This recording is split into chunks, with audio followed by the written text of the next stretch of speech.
Agriculture online class में आपका फिर से स्वागत करता हूं। पिछली जो क्लास थी अपनी उसमें अपन ने सिंचाई के बारे में पढ़ा था और सिंचाई की जो परिभाषा है, डेफिनेशन जो है, उसके बाद में अगला अपना जो पॉइंट था वो था सिंचाई की विधियां। उन सिंचाई की विधियों के अंदर अपन ने दो विधियां जो थी अपन पहले पढ़ चुके हैं। पहली जो विधि थी वो थी चौकेबार द्रोणी सिंचाई विधि, दूसरी विधि थी बोल्डर पट्टी सिंचाई विधि। ये दो जो विधियां हैं सिंचाई की, ये अपन ने पिछली क्लास में पढ़ ली थी। आज की जो अगली जो विधि है वो है अपनी कुंड सिंचाई विधि। ये जो विधि होती है, इस विधि में क्या किया जाता है कि जो पानी है, जैसे बरसात का पानी है या घर से निकलने वाला पानी है, उस पानी को एक जगह इकट्ठा कर लिया जाता है और इकट्ठा करने के बाद में उससे बाहर जो पानी है वो निकालकर और जो फसली पादप है या जो सिंचाई है उसके लिए अपन काम में लेते हैं। तो ये जो कुंड विधि है उसके कुछ फायदे हैं। फायदे कौन कौन से होते हैं? ये जो कुंड सिंचाई विधि है उससे जो जल वाष्पन जो होता है ना, या जो वाष्पीकरण जो होता है, उस वाष्पीकरण प्रक्रिया द्वारा पानी का जो ह्रास है, पानी की जो कमी है वो कम खर्च होती है। इसके अलावा जो मृदा की जो ऊपरी परत है जिस पर पानी इकट्ठा होने से पपड़ी बन जाती है, वो इस विधि से सिंचाई करने पर उसकी समस्या जो है वो नहीं होती है। तो पहला जो इसका लाभ है वो क्या है? लाभ नंबर 1 पहली क्या है कि वाष्पन द्वारा जल का ह्रास व पपड़ी बनने की समस्या नहीं होती है ना। तो पहला जो फायदा है कुंड सिंचाई विधि का वो क्या है कि वाष्पीकरण जो प्रक्रिया है उसके द्वारा जल का ह्रास नहीं होता है और भूमि की जो ऊपरी परत है जिसमें अपन कृषि क्रियाएं करते हैं उन पर जो पपड़ी जो बन जाती है, ऊपरी जो परत है कठोर जो हो जाती है, वो इस विधि द्वारा नहीं होती है। दूसरा फायदा क्या है? कुंड सिंचाई जो विधि है उसको काम में लेने के लिए अपने को कम मजदूरों की आवश्यकता होती है ना। तो दूसरा जो फायदा है वो क्या है? इस सिंचाई में कम मजदूरों की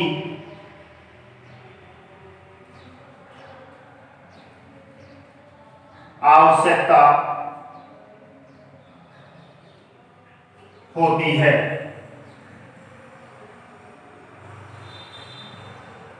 ना। तो दूसरा जो फायदा है वो क्या है कि इस सिंचाई से जो मजदूर हैं उनकी आवश्यकता अपने को कम होती है। यदि बाय द वे मान लो अपने अन्य विधियों को चुनाव किया और हमारे पास जो है वो मजदूर नहीं है, तो ऐसी स्थिति में जैसे चौकेबार द्रोणी सिंचाई अपन ने पढ़ी थी, बोल्डर पट्टी सिंचाई विधि अपन ने पढ़ी थी, तो उसमें अधिक मजदूरों की आवश्यकता थी। चौकेबार बनाने में जो अपन जो बेड बना रहे हैं, जो क्यारियां जो बना रहे हैं, जो चौकेबार जो अपन बना रहे हैं, उसमें अधिक मजदूरों की आवश्यकता पड़ रही थी। कुंड सिंचाई विधि है उसमें कम मजदूरों की आवश्यकता होती है, इसलिए इस विधि द्वारा अपन आसानी से हमारे जो फसली पादप है उनमें सिंचाई कर सकते हैं। ये थे दो फायदे। तीसरा इसका जो फायदा है वो क्या है? अपने चौकेबार द्रोणी सिंचाई विधि पढ़ी थी, उसमें क्या था, अपन हमारा जो खेत है उस खेत को समतल करके और उसमें चौकेबार बनाई थी, यानी कि क्यारियां बनाई थी। कुंड सिंचाई विधि में क्या होगा? जो अपन क्यारियां बना रहे हैं, जो अपन मेड़ जो उनकी चारों बना रहे हैं, उसमें बोल्डर पट्टी विधि में भी ये था, अपन मेड़ जो थी वो समानांतर बनाई थी। इसमें जो पट्टियां जो बना रहे हैं, चौकेबार जो द्रोणी सिंचाई विधि थी उसमें ज्यादा जो भाग था हमारी मृदा का या हमारी भूमि का वो नालियों में और जो मेड़ अपन बना रहे हैं उनमें खर्च हो रहा था। कुंड सिंचाई विधि द्वारा अपनी सिंचाई करना चाहे इस विधि में क्या होगा? भूमि का जो कम भाग है इसकी अपेक्षा चौकेबाड़ द्रोणी सिंचाई विधि की अपेक्षा कम भाग जो है वो खर्च होता है। किसको बनाने में? मेड़ और नालियां बनाने में। तो मेड़ और नालियां बनाने में यदि कम खर्च होगा तो अपन क्या कर सकते हैं, आसानी से अधिक जगह पे, अधिक क्षेत्र में या अधिक भूमि पर अपन आसानी से जो कृषि है या जो खेती है या जो फसल उत्पादन है वो कर सकते हैं। तो तीसरा जो फायदा वो क्या है, भूमि पर नालियां व मेड़ बनाने में भूमि का कम भाग खर्च होता है ना। जब नालियां और मेड़ बनाने में जो भाग है वो कम खर्च होगा तो फसल उत्पादन जो है या जो कृषि जो कार्य है, फसल उत्पादन का जो भाग है, भूमि जो है उसका जो क्षेत्र है वो बढ़ जाता है। तो ये तो 3 लाभ पहला लाभ था, वास्तव द्वारा जल का फास और पपड़ी बनने की समस्या पूर्ण सिंचाई विधि से नहीं होती है। दूसरा फायदा क्या था कि इस विधि द्वारा सिंचाई करने पर हमें कम मजदूरों की आवश्यकता होती है। तीसरा जो फायदा है इसका वो क्या है कि भूमि पर जो नालियां बना रहे हैं सिंचाई के लिए, जो मेड़ जो बना रहे हैं उस पर भूमि का जो कम भाग है वो खर्च होता है। ये थे इसके फायदे। अब कुछ समस्याएं भी हैं, कुछ सीमाएं भी हैं, इस विधि से कुछ कमियां भी हैं। उन कमियों की अगर बात करें, है ना, सीमाएं या कमियां, इस विधि से सिंचाई करने पर हमें किन किन समस्याओं का सामना करना पड़ता है या कौन कौन सी इसकी कमियां हैं। तो इसमें जो पानी था वो पानी भूमध्य के ऊपर छोड़कर आसानी से सिंचाई कर रहे हैं। समस्या क्या होगी? समस्या यह होगी कि कई बार उस सिंचाई के साथ साथ अधिक वर्षा हो जाती है, क्योंकि ये जो विधि है ये ढालू भूमि पे की जाती है। अधिक जब वर्षा होगी तो पहले से सिंचाई की जा रही है कौन सी विधि से? पूर्ण सिंचाई विधि से। उसके ऊपर यदि बरसात की मात्रा या वर्षा का जो घनत्व है या वर्षा की जो मात्रा यदि अधिक हो गई, है ना, तो जो मृदा की जो ऊपरी परत है वो उस पानी के साथ बहकर ढलान वाले क्षेत्रों में चली जाती है, जिससे जो फसल है वो भी कट सकती है। तो समस्या क्या है इसकी? समस्या नंबर 1 की बात करें तो क्या है? अधिक वर्षा वाले क्षेत्रों में, अधिक वर्षा वाले क्षेत्रों में इस विधि से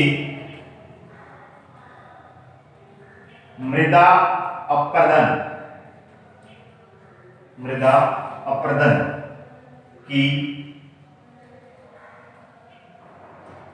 संभावना रहती है ना। तो ढलान वाले क्षेत्रों में यदि वर्षा अधिक हो रही है तो इस विधि से क्या होगा कि ऊपरी जो परत है वो उस बहते हुए जल के साथ या बरसात का जो पानी जो प्रवाहित होगा उसके साथ बहकर और निचले स्थानों पर चली जाती है, जिससे वहां पर मृदा का अपरदन हो जाता है। दूसरी इसकी समस्या क्या है?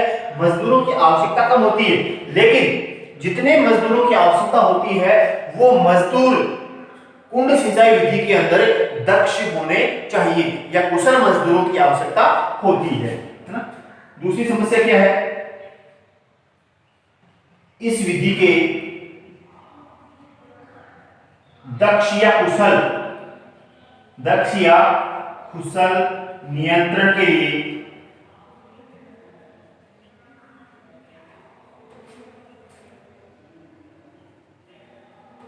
दक्ष मजदूरों की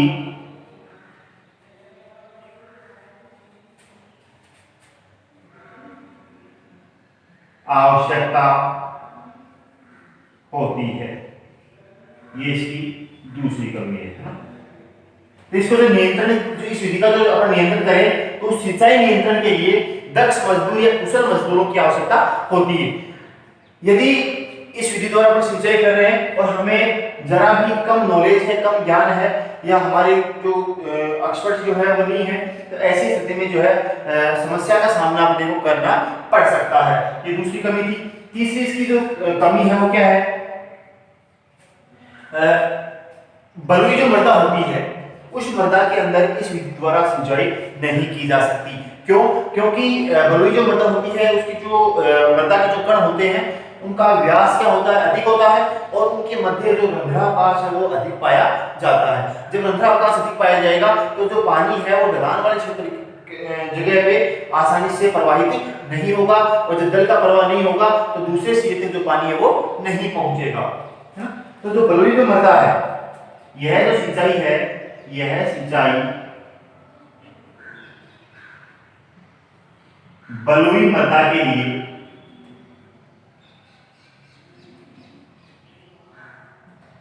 उपयुक्त नहीं है। ये भी एक समस्या है कि जो बलुई मृदा है उस मृदा के अंदर अपन कुंड सिंचाई विधि द्वारा आसानी से सिंचाई नहीं कर सकते हैं। एक कमी और है, क्या है कि जो मेड़ अपने बनाई है कौन सी विधि में, कुंड सिंचाई विधि में, उन मेड़ों के ऊपर पानी के अंदर जो घुला हुआ जो लवण है वो इकट्ठा हो जाता है, और वो लवण जो फसली पादप है उनके ऊपर क्या करता है, प्रतिकूल प्रभाव डालता है। तो अभी जो सीमा है, समस्या जो कमी जो है वो क्या है कि मेड़ पर एकत्रित लवण फसल पर प्रतिकूल प्रभाव डालती है।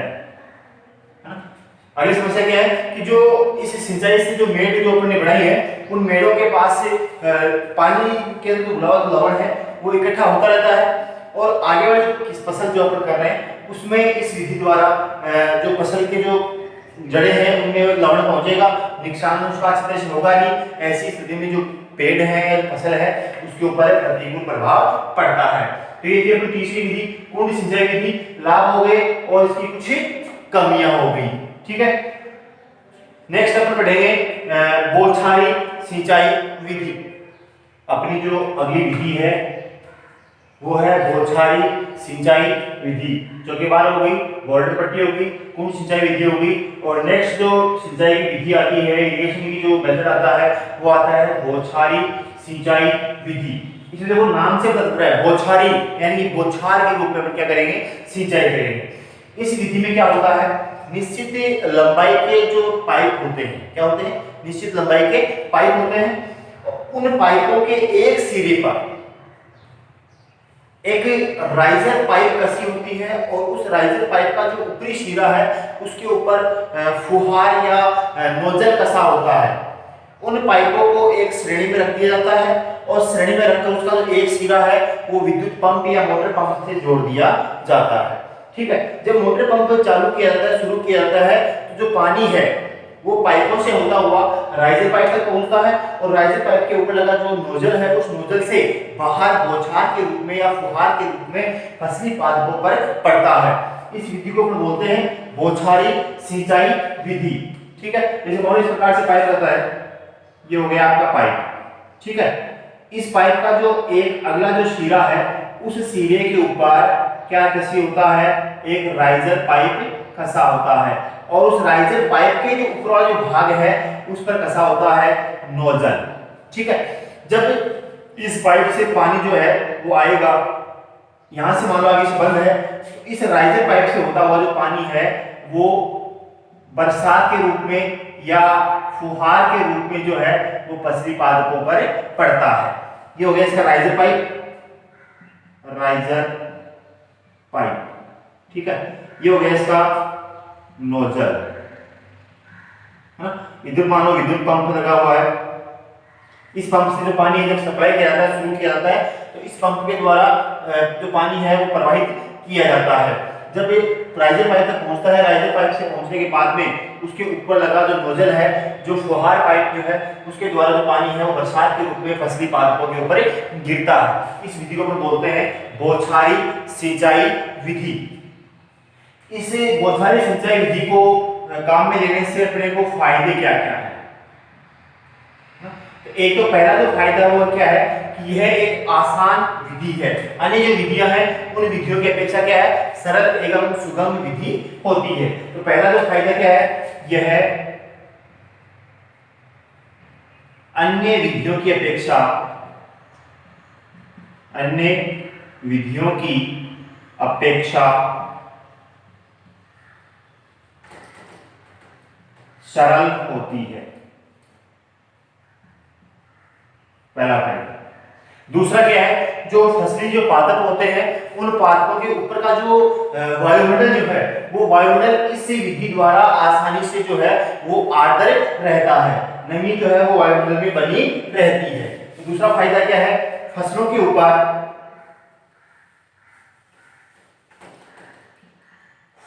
के ऊपर वायुमंडल में आर्द्रता बनाए रखती है या बनी रहती है। ये था दूसरा फायदा कि फसल का जो ऊपरी वाला जो भाग है जहां पर नमी की आवश्यकता होती है फसलों को, जिससे जो पत्तियां होती है फसल की उसमें जल विभव की जो मात्रा है वो इसके कारण आसानी से बनी रहती है। ये दूसरा फायदा हो गया। तीसरा फायदा क्या है कि जब पाले की संभावना होती है ऐसी स्थिति में बौछारी सिंचाई विधि द्वारा अपन यदि फसल की सिंचाई करते हैं तो ऐसी स्थिति में जो पाला है वो फसल के ऊपर प्रतिकूल प्रभाव नहीं डालता है, क्योंकि ये जो आर्द्रता जो है या जो पानी की जो जलवाष्प की जो बूंदें हैं, जलवाष्प जो है वो एक परत का निर्माण कर लेती है, जिससे जो पाला है, जो टेम्परेचर जो है फसली पादपों का या उनकी पत्तियों के आसपास का जो वातावरण है वो कंट्रोल रखती है या संतुलित बनाए रखती है, सम्मान बनाए रखती है, जिससे क्या होगा, फसली जो पादप है उनको पाले से बचाया जा सकता है ना। तो तीसरा फायदा क्या है, इस विधि से पाले से यह विधि पाले से फसलों को स्वतः ही बचाए रखती है। ठीक है, तो जो ये विधि जो है वो क्या करती है, पाले से जो फसल है फसलों को आसानी से बचाए रखती है, क्योंकि उसके ऊपर का जो वातावरण है जहां पर पाले के संपर्क में आती है फसलें, वहां पर एक विशेष प्रकार का आवरण बनाती है, और उस आवरण जो है वो आवरण क्या करता है, फसली जो पादप होते हैं उन पादपों के ऊपर का जो भाग है उसको टेम्परेचर जो है उसको कंट्रोल करती है, नीचे नहीं आने देती है।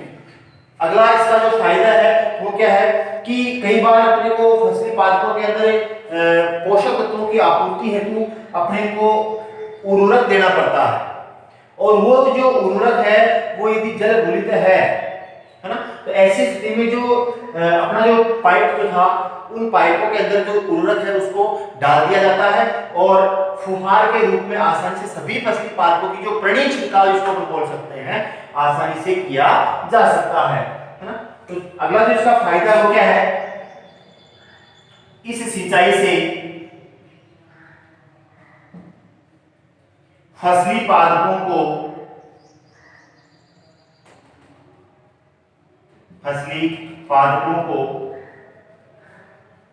सिंचाई के साथ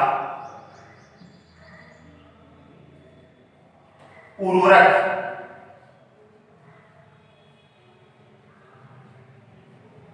आसानी से दे सकते हैं। ये था अगला फायदा कि जो सिंचाई है उस सिंचाई के साथ आसानी से फसली पादपों को आवश्यक जो उर्वरक है, उर्वरक की जो मात्रा है वो आसानी से इस विधि द्वारा पहुंचाई जा सकती है। ये थे इसके फायदे। अब इसकी कुछ कमियों की बात करें, सीमाओं की बात करें, तो सीमाएं या कमियां कौन कौन सी हैं। सबसे बड़ी जो कमी है वो क्या है कि यदि इस विधि द्वारा अपन सिंचाई कर रहे हैं और हमारे पास जो फसल क्षेत्र जो है जहां पर अपन फसलें उगा रखी हैं, यदि वो क्षेत्र कम है तो उन क्षेत्रों के अंदर इस विधि द्वारा जो लागत जो है इस विधि की वो ज्यादा बैठती है। तो जो पहली तो इसकी समस्या है, कमी है वो क्या है कि कम भूमि होने पर इसकी लागत अधिक बैठती है। यानी कि फसल का जो अपन उत्पादन करना चाहें उस उत्पादन की अपेक्षा सिंचाई पे जो खर्च है वो क्या होता है, ज्यादा होता है। ये कमी होगी। दूसरी कमी, इससे सिंचाई की जो बौछारी सिंचाई विधि है इसमें जो सिंचाई हो रही है वो कैसे होगी, पाइप लगा हुआ है, इसके एक से एक राइजर पाइप कसा हुआ है और राइजर पाइप के ऊपर नोजल कसा हुआ है। उस नोजल से फुहार के रूप में या बौछार के रूप में फसली पादपों पर जो पानी है वो गिर रहा है, पहुंच रहा है। कई बार क्या होता है, वायु का जो वेग है, हवा जो है उसका वेग अधिक हो जाता है, जिससे जो फुहार के रूप में जो पानी पड़ रहा है वो पानी समान रूप से सभी पादपों तक नहीं पहुंच पाता है, क्योंकि जिस दिशा से हवा आ रही है उस दिशा में पानी कम पहुंचेगा और जिस दिशा में हवा जा रही है उस दिशा में पानी जो है वो ज्यादा पहुंचता है। कहने का मतलब अधिक वायु प्रवाह होने पर या हवा की गति अधिक होने पर इस विधि द्वारा पानी का वितरण जो है वो पूरे खेत के अंदर समान रूप से नहीं होता है। तो अगली जो कमी है वो क्या है, खेत में वायु गति अधिक होने पर पानी का समान वितरण नहीं होता है।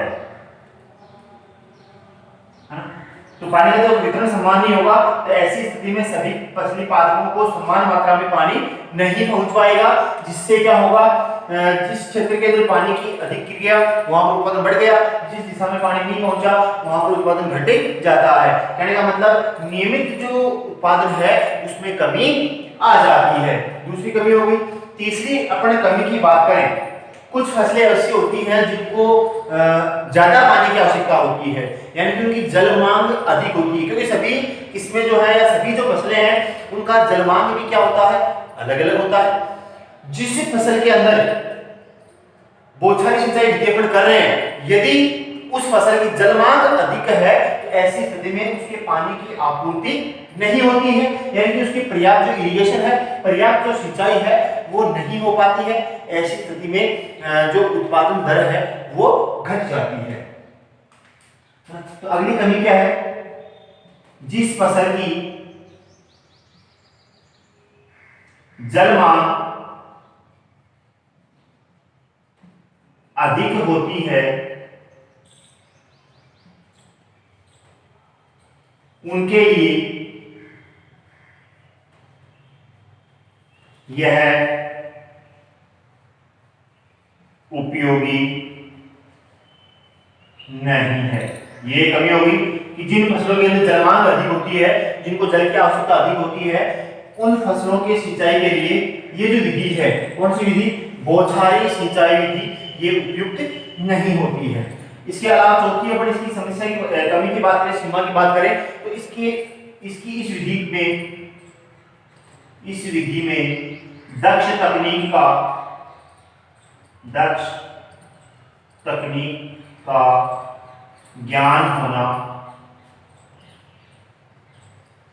आवश्यक है।